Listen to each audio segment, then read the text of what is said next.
ओम नमः शिवाय. हर हर महादेव. भगवान भोलेनाथांच्या कृपेने तुमच्या सर्व इच्छा मनोकामना पूर्ण हो. मराठी कॉर्नर या मराठी यूट्यूब चॅनलवर तुमचं मनापासून स्वागत आहे. तर आज आहे श्रावण सोमवार. मी तुम्हाला श्रावणी सोमवारची कथा सांगणार आहे. सोमवार हा भगवान शंकरांचा वार समजला जातो. मग शंकरांना खुश करण्यासाठी सोमवारच्या दिवशी अनेक महिला आणि अविवाहित मुली उपवास करतात.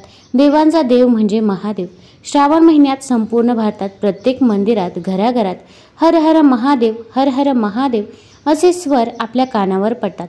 श्रावणातल्या प्रत्येक सोमवारी सर्व महादेव मंदिरात महादेवाचे पूजन एका विशिष्ट पद्धतीने केले जाते. याचे कारण म्हणजे श्रावण महिन्यात शिव आणि पार्वती यांच्या पूजनाचे महत्त्व हिंदू धर्मग्रंथांमध्ये खूप अधिक प्रमाणात वर्णन केले गेले आहे. श्रावण महिन्यातील महादेवाच्या पूजेला खूप फलदायी मानले गेले आहे. श्रावण महिना हा भगवान शिवशंकरांचा सर्वात प्रिय महिना आहे.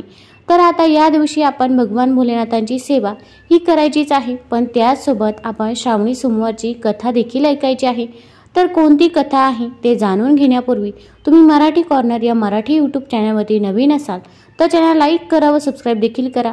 तसेच कमेंटमध्ये हर हर महादेव किंवा ओम नमः शिवाय लिहायला विसरू नका, जेणेकरून आपल्याला देखील भगवान भोलेनाथांचा आशीर्वाद हा प्राप्त होईल.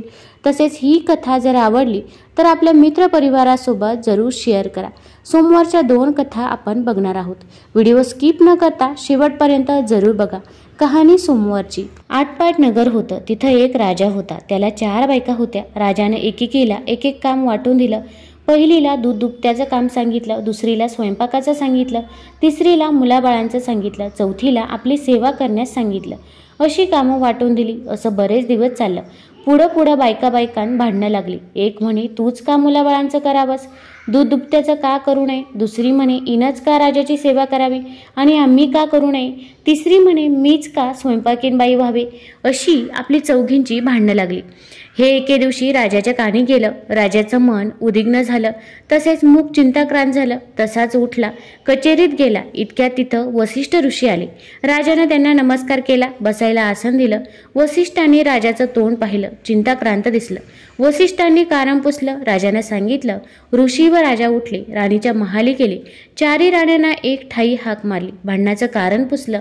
राण्यांनी सांगितलं. पहिली म्हणाली मीच का असं करावं, दुसरी म्हणाली मीच का असं करावं. अशी आपली चौघींनी कारणं सांगितली. राजा म्हणाला मला आपली यांना हीच कामं सांगावीशी वाटतात. तेव्हा वसिष्ठांनी अंतर्दृष्टी लावली. भांडणाचं कारण शोधून काढलं. नंतर ते पहिल्या राणीकडे वळाले.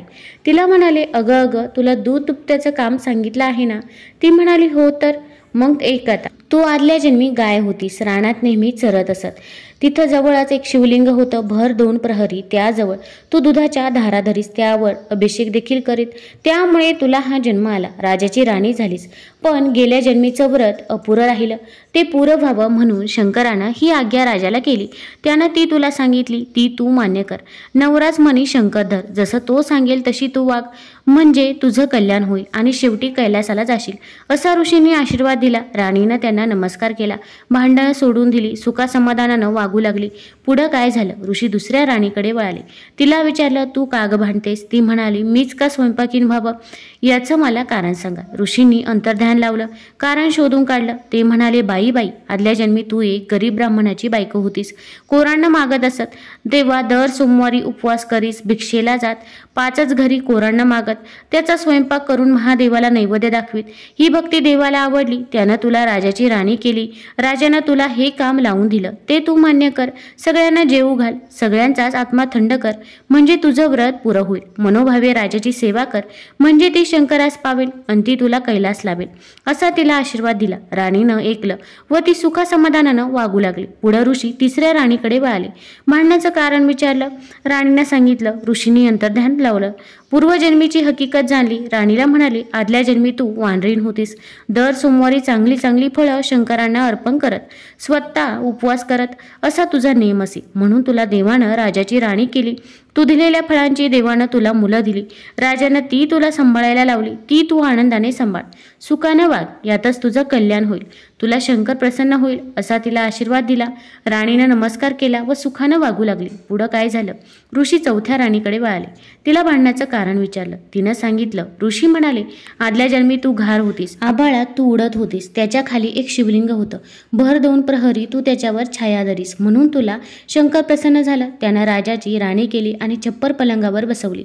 असं त्यानं तुला सुख दिलं, तसं तू राजाला दे म्हणजे तुझं कल्याण होईल, असा आशीर्वाद दिला. ऋषींनी 4 राण्यांचं समाधान केलं आणि भांडण मिटवलं, राजाला आनंदी केलं व तिथून तो निघून गेला. पुढे सगळ्या राण्या आनंदानं वागू लागल्या. तशा तुम्ही वागा. कहाणी सोमवारची साधी. आटपाट नगर होतं.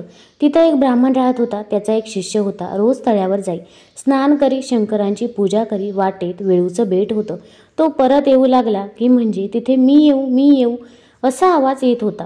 हा मागं पाही तर तो तिथे कोणीच नाही. त्या भीतीने वाळू लागला. तेव्हा गुरुनी विचारलं, खायला प्यायला वाण नाही? बाबा असा रोड का? खायला प्यायला वाण नाही, हाल नाही, अपेष्टा नाही. स्नान करून येते वेळेस मला कोणीतरी विचारतं, मी येऊ का असं म्हणतं. मागं पाहतो तर तो कोणी नाही.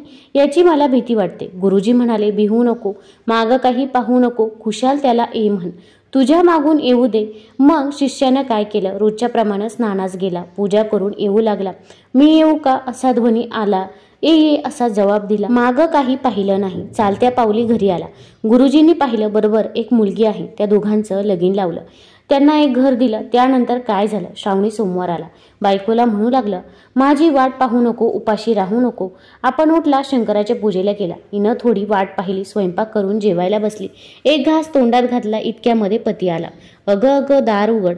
पुढचं ताट पलंगाखाली ढकलून दिलं. हात धुतला, दार उघडलं. पती घरात आले, नित्यनेम करू लागले. पुढं दुसरा सोमवार आला. त्या दिवशीही असंच झालं. असं 4 सोमवारी झालं. सरता शेवटचा सोमवार आला. रात्री नवल झालं. 2 जण पलंगावर गेली. पलंगाखाली उजेड दिसला. हा उजेड कशाचा? ताटी भरल्या रत्नांचा. ही रत्न कुठून आली? मनात भिवून गेली. माझ्या माहेरच्याने दिली. तुझं माहेर कुठं आहे? वेळूच्या बेटी आहे, मला तिथं घेऊन चल. पती सह चालली. मणिशंकरांची प्रार्थना केली, मला अर्धघटकेचं माहेर दे. तो वेळूचं बेट आलं. मोठा एक वाडा आला. कोणी म्हणे माझा मेहुणा आला, कोणी म्हणे माझा जावई आला, कोणी म्हणे माझी नणंद आली, कोणी म्हणे माझी बहीण आली. दासी बटकी राबतायत, शिपाई पहारा करतायत. बसायला पाट दिला, भोजनाचा थाट केला. जेवण झाली. सासू सासऱ्यांची आज्ञा घेतली. घरी परतली. अर्ध्या वाटेत आठवण झाली. खुंटीवर हा राहिला. तेव्हा उभयंता परत गेली. घर नाही, दार नाही, शिपाई नाही, प्यादे नाही, दासी नाहीत, बटकी नाहीत. एक वेळूचं बेट आहे. तिथं हार पडला आहे. हार उचलून गळ्यात घातला. नवऱ्याने विचारलं, इथलं घर काय झालं? जसं आलं तसं गेलं. अभय असेल तर सांगते. 4 सोमवार हाक ऐकली. जेवती ताटं ढकलून दिली. रत्नांनी भरली, सोन्यांची झाली. ती मला देवाना दिली. आपण विचारू लागला तेव्हा भिवून गेले. माहेरची म्हणून सांगितली. शंकरांची प्रार्थना केली. अर्धघटकेचं माहेर मागितलं. त्यांनी तुमची खात्री केली. माझी इच्छा परिपूर्ण झाली. जसा त्यांना शंकर पावला तसा तुम्हा पाव. ही 60 उत्तराची कहाणी 5 उत्तरी सफळ संपूर्ण हो. कहाणी सोमवारची, खुलभर दुधाची. एका परमेश्वरा तुमची कहाणी. आटपाट नगर होतं. तिथे एक राजा होता. तो मोठा शिवभक्त होता. त्याच्या मनात आपल्या महादेवांचा गाभारा दुधानं भरावा. परंतु हे घडतं कसं अशी त्याला चिंता पडली. प्रधानानं युक्ती सांगितली. राजानं दौंडी पिटली. गावातल्या सर्व माणसांनी आपल्या घरचं सगळं दूध घेऊन दर सोमवारी महादेवाच्या देवळी पूजेला यावं. सर्वांना धाक पडला. घरोघरची माणसं घाबरून गेली. कोणाला सुचेनास काय करावं. त्याचप्रमाणे घरात कोणी दूध ठेवलं नाही, वासरांना पाजलं नाही, मुलांना दिलं नाही. सगळं दूध देवळात नेलं. गावाचं सर्व दूध गाभाऱ्यात पडलं तरी देवाचा गाभारा भरला नाही. दुपारी एक चमत्कार झाला. एक म्हातारी बाई होती. तिनं आपल्या घरचं कामकाज आटपलं. मुलाबाळांना खाऊ घातलं, लेकी सुनांना न्हाऊ घातलं, गाई वासरांना चारा घातला, त्यांचा आत्मा थंड केला.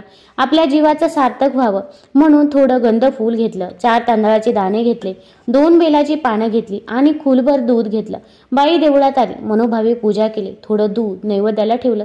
देवाची प्रार्थना केली. जय महादेवा नंदिकेश्वरा, राजानं पुष्कळ दूध तुझ्या गाभाऱ्यात घातलं, पण तुझा गाभारा भरला नाही. माझ्या खुलभर दुधानं भरणार नाही, पण मी आपली भावभक्तीने अर्पण करते, असं म्हणून राहिलेलं दूध गाभारी अर्पण केलं.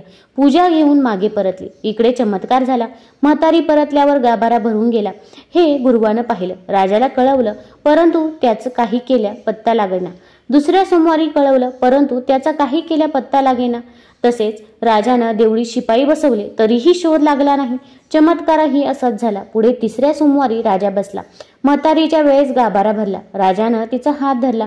म्हातारी घाबरून गेली. तिला अभय वचन दिलं. तिनं कारण सांगितलं. तुझ्या आज्ञेनं काय झालं? वासरांचे मुलांचे आत्मे तळतळले. मोठ्या माणसांचे हाय हाय माथी आले. हे देवाला आवडत नाही म्हणून भरत नाही. याला युक्ती काय करावी? मुलावासरांना दूध पाजवावं, तसेच घरोघरी सगळ्यांनी आनंद करावा, म्हणजे देवाचा गाभारा भरेल, देव संतुष्ट होईल. नंतर राजानं म्हातारीला सोडून दिलं. गावात दौंडी पेटवली. चौथ्या सोमवारी राजानं पूजा केली. मुलाबाळांना गाई वासरांना दूध ठेवून उरलेलं दूध देवाला वाहिलं. हात जोडून प्रार्थना केली.